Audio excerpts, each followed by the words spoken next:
As I said in my interview, and some of the meetings I've had with people here, I am the one setting strategic goals, documenting, and going forward. These are the ones that I've come up with that are typical of any organization I've worked for: military, civilian, private industry, public. And I'll go through those. These are the 5: communications, accountability, reduce energy and resource use and cost, preventive maintenance, and employee training. The training I'll get at the end, but like most municipalities and some businesses, a lot of our key employees are up in their baby boomers, and they're getting up close to retirement age, and we have to start grooming people to replace them. Things like the water plant. The water system here is very unique to a community. It takes a couple of years to get to know it. To get an effective supervisor that uses the town's resources effectively is also another training skill. Strategic communications. 3 things: it's personal, internal, and external. One thing that attracted me to come to this town is I noticed the interpersonal relationships between the elected officials, the appointed officials, the employees is very good compared to where I've been. That's a very positive thing. If you have a situation where coworkers are fighting all the time, it's wasted effort versus take care of the day-to-day mission. 3rd bullet there, 2nd bullet, management skills. That's typical leadership things. People that I will be grooming for leadership positions: effective decision-making, problem-solving, team building, planning for contingencies, the what-if factor. Dealing with difficult coworkers, customers, stress. Again, I'm very pleased to say that my experience in my career, that's in good shape here, but I was going to be improved on. Internal documentation. Because I'm into the baby boomers and the turnover, we are going to lose some key people in the next few years. Sometimes it'll be just due to retirement, they may die, and if all the information's in their head, it's no good. I have had situations in the Army where somebody had in their head, they were dead the next day. Where I left Peabody a few years ago, one of the engineers had a lot in his head, died of cancer. So documenting what we do and why we do it is kind of critical for continuity.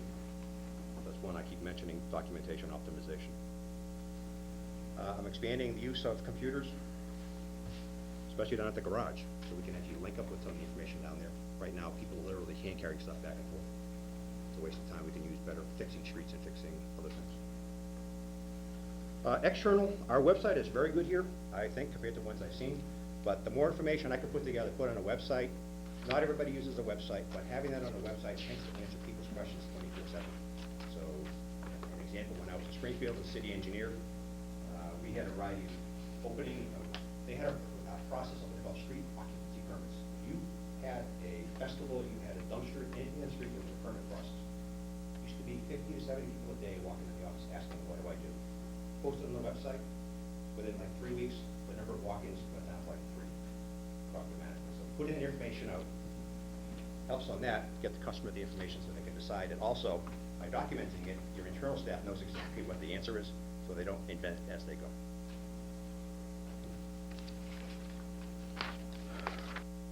Next one is accountability.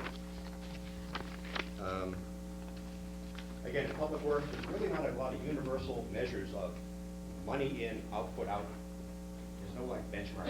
So to improve that, I'm looking to implement a work management process where I look at the entire community. I can know that X amount of things need to be done routinely every year. Trim a tree, do this, fix this sign.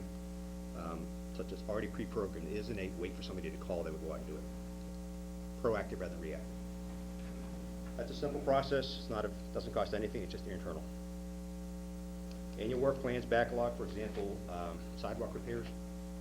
In prior jobs, I had a handle on things that people want in the community: road repairs, potholes, sidewalks, things like that, such that we knew where they were, that we could plan efficiently how to get it done, get the best bang for the buck for the resident.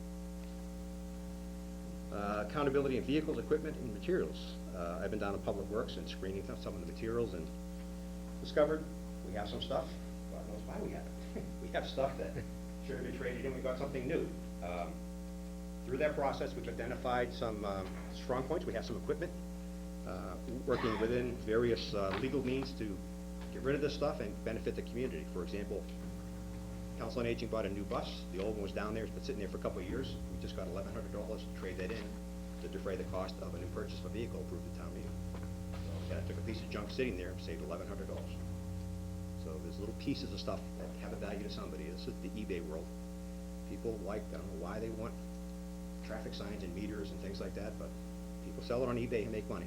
So, environmental health and safety compliance, it's kind of a big thing. You don't really hear about it unless you get fined. EPA, the DEP, a variety of regulatory agencies require us to do various things. I'll cover some of that in the stormwater, but hazardous waste handling and various other things.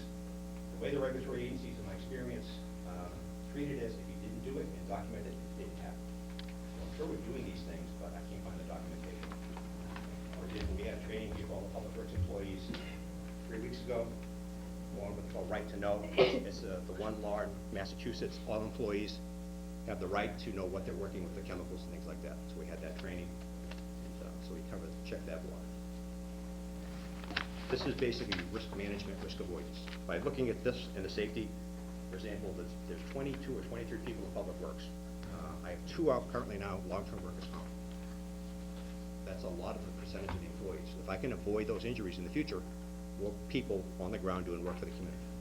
So it may seem like nothing, but the fines of the EPA, you see them in the paper at $70,000, $100,000. It comes out of somewhere which could be used more better somewhere else. And preventing it is pretty cheap. The workers' comp, general cost for public works employee with benefits is around $70,000, $80,000. If I have a person who's out, currently I have 2 of them out, it's essentially we're paying $160,000 for 2 employees and getting 0 out of it. So it's not really a good use of our money.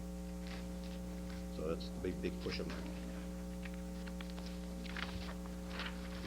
The next one kind of ties into some of the votes at town meeting. The heat and energy use studies. Right now, we cut the purchase orders to do the work in this building, new lights. We're looking down at Public Works, the same thing. Some of the lights there are relatively old and inefficient. And I visited one of the schools, I think it's the Hood School. They have a device that pumps essentially through radiator, pumps the chemical, the liquid all the way through the schools. Currently, right now, it's a 30 horsepower motor, and they have a valve at the end of it turned down 50%, like they're putting their finger in the end of a hose. A consultant recommended put a widget on it so the power doesn't go 100% on the motor, it only goes to 30%. So I suggested to Wayne and Wayne Hardinger, maybe we look at a smaller pump, smaller motor, maybe that's the solution. So we're looking at an option there that actually a smaller motor draws less power. Could be saving for the school department. So we're looking at variety of things like that. Water treatment plants use a lot of power and chemicals, large motors, vast amount of chemicals. One chemical called potassium hydroxide was widely used in the market, and the price has gone up 4 times in the last 4 years. So we use a lot of this stuff, so it had a huge impact on costs. So the state approves certain chemicals you can use, so we're looking at alternates that perhaps could achieve the job, meet what the regulators want, and save money. And snow and ice, I've spoken about. Preventive maintenance. Preventive maintenance is simply using the instructions in the back of your owner's manual. It says change the oil every this amount, check this, check that. A lot of communities don't do that. First step in that is, I remembered all the vehicles. You noticed, if you ever noticed, the system was kind of random. I'm going to pull in Public Works now, read through the gas system, so I can tell any, going forward, who's using fuel and what vehicle and how many miles per gallon this vehicle's getting. That'll be probably done through all the town vehicles. The next stage is going to be take that information, link it to some kind of database or some kind of program that kicks out. So you have a sedan should be oil check at a certain time. But kick that out as I call it even work there. So rather than waiting for it to break, do more proactively. Pavement management, kind of referring to the lady that was here earlier. We have, as I mentioned before, about 84 miles total of streets. 11 of them are private. We actually have about 13 miles of streets for them. I have no idea what they are. They're on a Mass Highway database. I don't know if they're public, private. So first part to have an accurate pavement maintenance program is getting an accurate count of all our streets. What we've done the last 10 years, what do we need to do?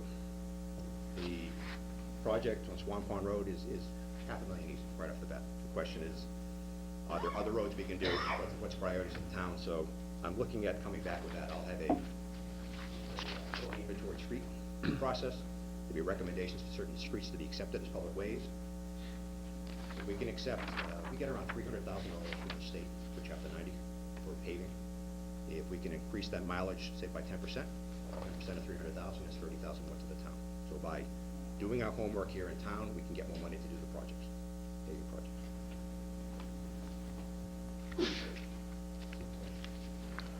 And last goal is training. Training is often a overlooked thing on the municipal side. For our regulatory reasons, we have to do it. The right to know I mentioned earlier. We have a lot of employees that are water plant operators and specific continuing education requirements for them. But oftentimes other things are not done. For example, through our insurance company, I sent 3 employees to excavation safety training, how to safely dig a hole so you don't kill somebody. And they did that for zero. The regular course, you pay about $700 for that 2-day course. $2,000. So to get this training and save money for the community, benefits the employees. I've spoken about the leadership of management, growing the future employees.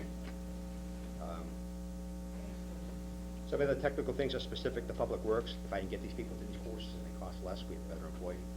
The last one is vehicle O&M's, operations and maintenance. You'd be surprised, but I don't really assume, I guess, people know how to run things. So it's kind of embarrassing or ticking off some of the guys at the garage, but I'm kind of going down and saying, I want the supervisor to look at them and verify you are okay to operate this, because I am negligent if I let this guy try this piece of equipment and they run somebody over. So, for example, any municipal accident certificates, first thing they ask is, was this person licensed? Just because you have a license doesn't necessarily mean you know how to drive something. Any questions on strategic goals? This is some, just some current literature. MMA, risk management, whole article on risk management, addressing that. American Public Works Association, growing future leaders. This is all current stuff that crosses my desk, so I'm not making this up. And I've actually found some pretty good stuff online, just active communication.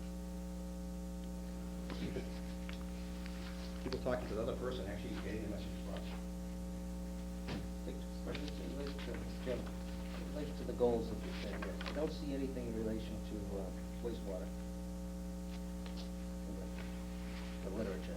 This is more driven for just the DPW operations per se. Capital projects are a whole separate thing. So there is emphasis on, there's stormwater projects I'll speak of. I see that.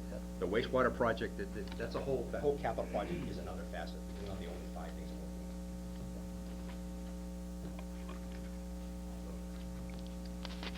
I'm working on. You want to talk about stormwater? Stormwater. I've listed a few projects here, and